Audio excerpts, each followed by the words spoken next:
அம்மன் கோயில்களுக்கு செல்லும் போதெல்லாம் அங்குள்ள சூலாயுதத்தில் எலுமிச்சை பழம் குத்தப்பட்டிருப்பதை நாம் பார்த்திருப்போம்.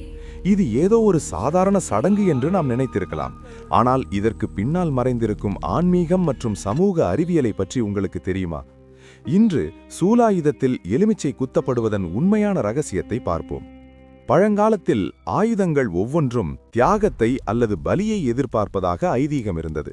ஆனால் உயிர் பலி கொடுப்பது அறத்திற்கு எதிரானது என்பதால் நம் முன்னோர்கள் மிக நுணுக்கமாக ஒரு மாற்றை கொண்டு வந்தனர். அதுதான் எலுமிச்சை பலி. எலுமிச்சையின் வெளித்தோலை தோலாகவும் அதற்குள்ளிருக்கும் சதைப்பகுதியை மாமிசமாகவும் அதன் சாற்றை இரத்தமாகவும் பாவித்து சூலத்தில் குத்தி அம்மனுக்கு அர்ப்பணித்தனர்.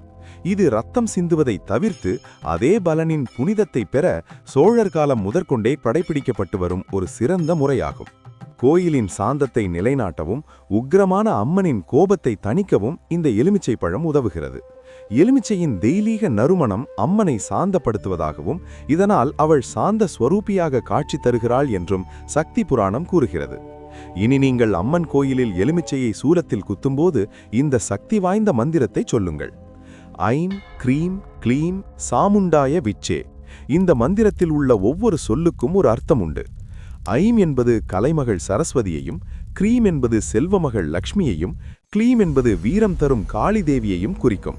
இந்த மந்திரத்தை சொல்லி வழிபடும்போது முப்பெரும் தேவியரின் அருளும் ஒரு சேர கிடைப்பதோடு ராகு தோஷங்கள் விலகி நன்மைகள் பெருகும். ஆன்மீகத்தின் பின்னால் ஒளிந்திருக்கும் இத்தகைய அறிவார்ந்த உண்மைகளை தெரிந்து கொள்ள தொடர்ந்து இணைந்திருங்கள் நமது புதிய பயணம் 2.0 உடன். இந்த தகவல் உங்களுக்கு பிடித்திருந்தால் மறக்காமல் நண்பர்களுக்கும் பகிருங்கள். மீண்டும் ஒரு சுவாரஸ்யமான பயணத்தில் சந்திப்போம்.